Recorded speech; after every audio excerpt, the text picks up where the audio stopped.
Daniel capítulos 1 al 3.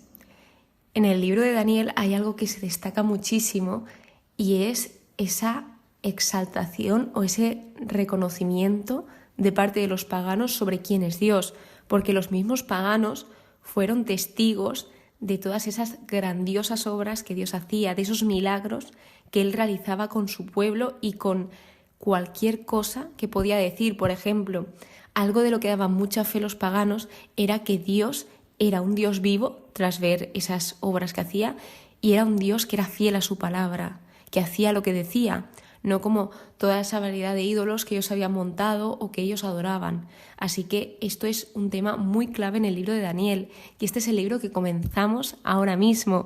Es un libro que es muy cortito, es el último de los profetas mayores por su contenido, no por importancia. Una vez acabemos Daniel, ya empiezan los profetas menores, que son 12.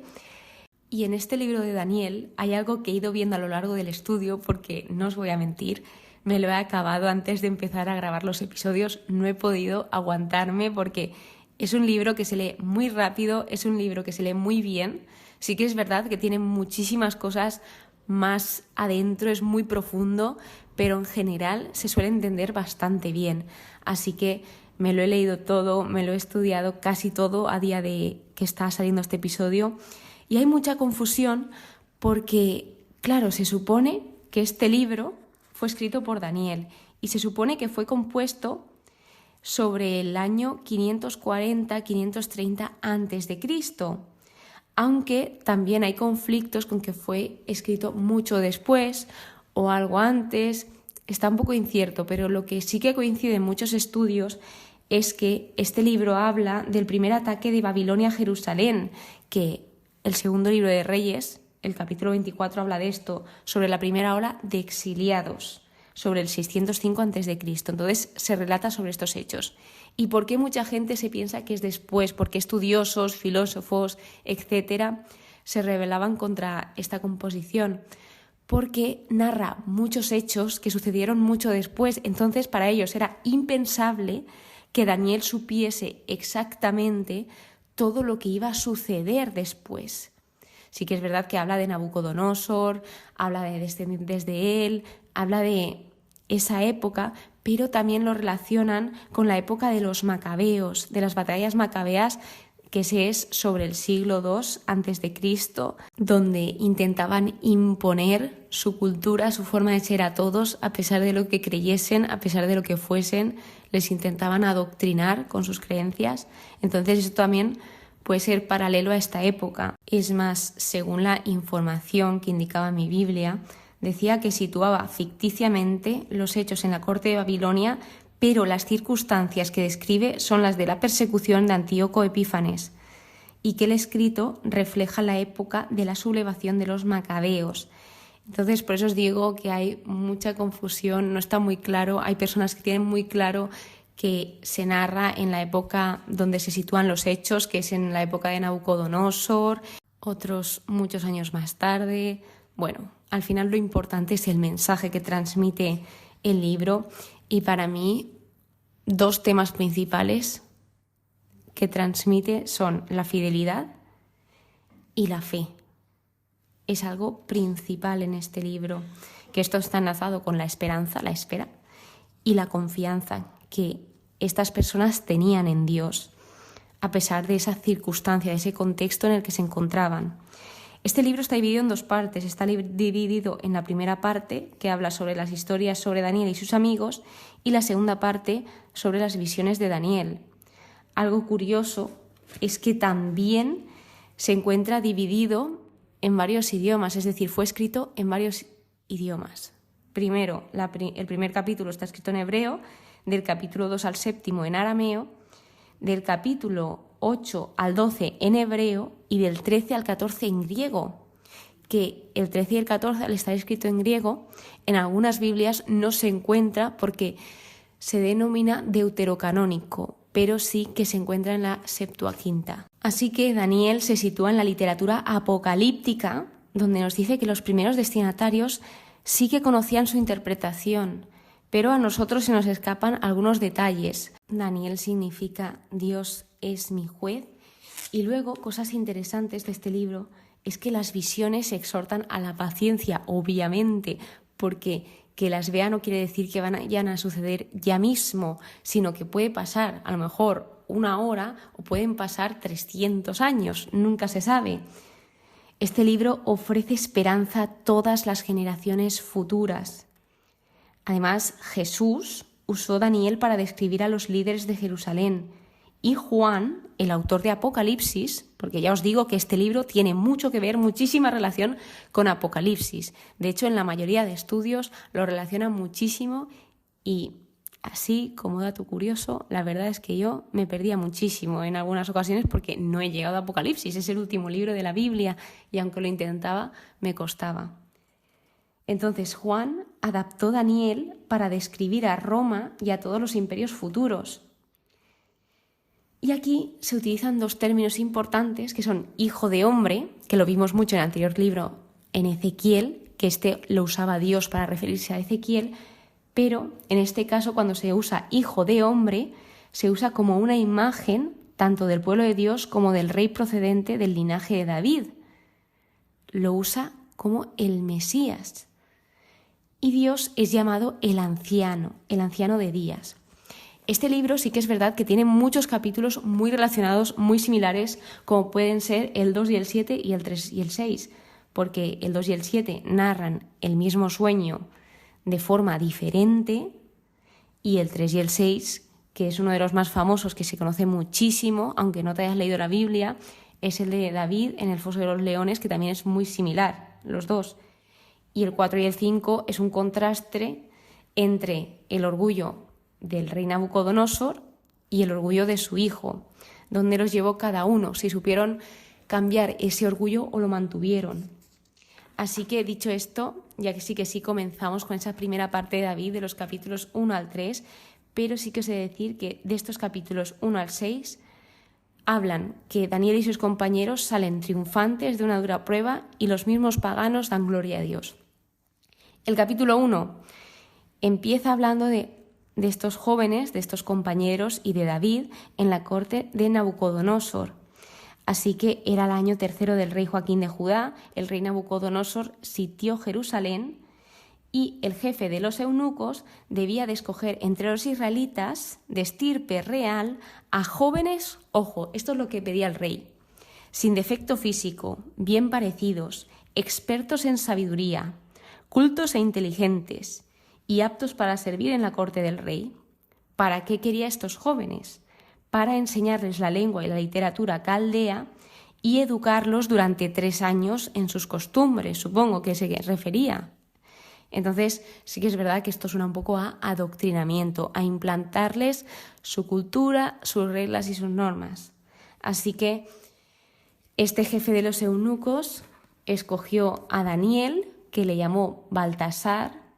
Daniel significaba Dios es mi juez, pero Baltasar ya sí que se refiere a términos más del imperio babilónico. Baltasar significaba príncipe de Bel, que Bel era un dios al que adoraban los babilonios.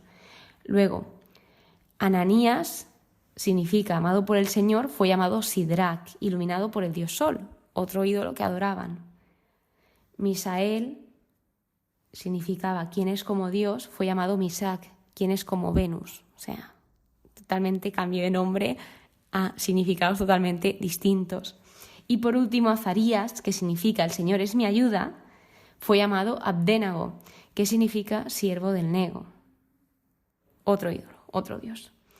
Así que, bien, pues cuando les llaman, les dice que comerán y beberán de la comida y la bebida de la mesa del rey, pero estos se niegan. Ellos deciden no contaminarse de la comida del rey y del vino del rey.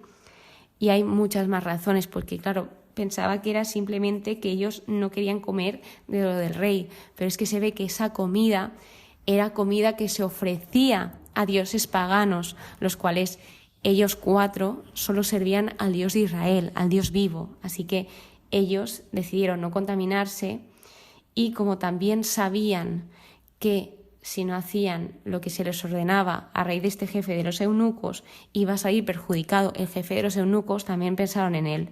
Entonces, primero, antes de esto, Dios concede a Daniel el favor y la compasión del jefe de los eunucos. Y una vez concedida esta, le dicen ellos, en específico Daniel, se dirige a él diciéndole: por favor, pruébanos. Y le dice: danos 10 días de prueba, 10 días. Y nos das, en lugar de la comida del rey, nos das solo legumbres y agua. Entonces, a raíz de que pasasen esos 10 días, que él actuase según esos resultados que procediesen esa comida y esa bebida. Así que pasaban los 10 días y justamente ellos los 4 jóvenes, tenían mucho mejor aspecto físico y estaban mucho más fuertes en esos 10 días que los demás que habían comido y bebido de lo del rey. Entonces siguió con esta dieta vegetariana que le llaman en algunos estudios. Una vez sucedido esto, Dios concedió a estos 4 jóvenes un conocimiento profundo en toda clase de literatura y sabiduría. Daniel, además, sabía interpretar visiones y sueños. Esta fue la recompensa de esa fidelidad al Señor, porque ellos decidieron hacer esto por ser fieles a Dios. Así que vemos 2 cosas que me he apuntado del estudio que me parecen brutales, que son, primero, una convicción interna puede vencer cualquier presión externa, y que ellos, los jóvenes, estaban en Babilonia, pero no eran de Babilonia. Ojo a esto, es como la típica frase de nosotros estamos en el mundo pero no somos del mundo. O sea, se nos llama a vivir en paz, en armonía, pero no debemos de ser igual a todos. Se nos llama a ser distintos, se nos llama a amar a los demás. Incluso, como decía el Evangelio de hoy, estoy grabando esto un 24 de febrero, decía que amad a vuestros enemigos y rezad por los que os persiguen. Esto no es ser como todo el mundo.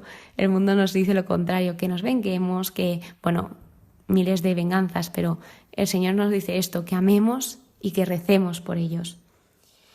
Luego, el segundo capítulo es el sueño de Nabucodonosor, la visión de la estatua, donde él estaba soñando y le sobresaltaron estos sueños y no le dejaron dormir.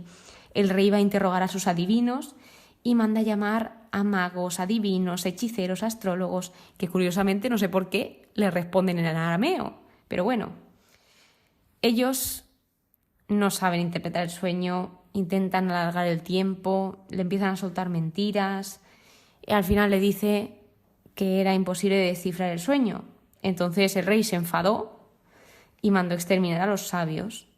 Entonces estaba el jefe de la Guardia Real y Daniel fue a informarse de lo que estaba sucediendo de una manera muy prudente y sensata. Ojo ahí, Ojo con estos detalles de Daniel. Entonces, lo que pidió Daniel es tiempo al rey para descifrar este sueño. Él va a informar a sus compañeros y les pide que imploren misericordia del Dios del cielo. Es decir, no solo cuenta con su oración, sino que va a pedir ayuda a los demás, a aquellos que le rodean, para que oren junto a él por esa causa. Así que el misterio le fue revelado en una visión nocturna, esa oración fue escuchada y no se acaba aquí, porque él, al darse cuenta que el Señor respondió a su oración, él bendijo al Dios del cielo, lo agradece, lo reconoce su grandeza, etc. Así que bien, pues luego lo que sucede es que va al rey y le explica su sueño. Y lo hace de una forma muy humilde, no va de el más sabio del mundo ni que él tiene todo el poder, sino que dice: a mí se me ha revelado este misterio, no porque yo sea más sabio que el resto de los vivientes, sino para descifrar al rey su interpretación y para que tú comprendas las preocupaciones de tu mente. O sea, es que encima es como para que no estés inquieto, ¿sabes? Como preocupándose por el rey también. Y una vez le explica todo el sueño, que básicamente el sueño lo que viene a decir es que el reino de Dios humillaría un día a todos los reinos, en mucha conclusión este sueño, pues una vez dicho y que el rey lo escuchó, dice: el gran Dios ha revelado al rey lo que sucederá en el futuro. El sueño es verídico y su interpretación es fiel.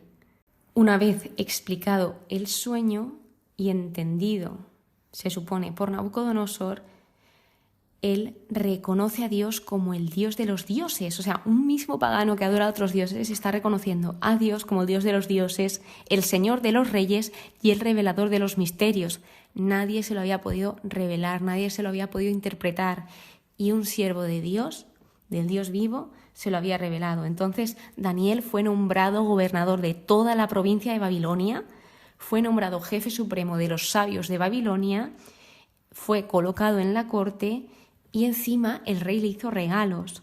Además, esto no quedó ahí porque, como sabéis, Daniel no hizo esa oración solo, sino que pidió ayuda a sus compañeros, a sus amigos, para que oraran por él, para que el Señor le diese ese entendimiento del sueño de Nabucodonosor. Entonces, él se encargó de pedirle al rey que también sus amigos tuviesen como algún puesto, se les recompensase con algo.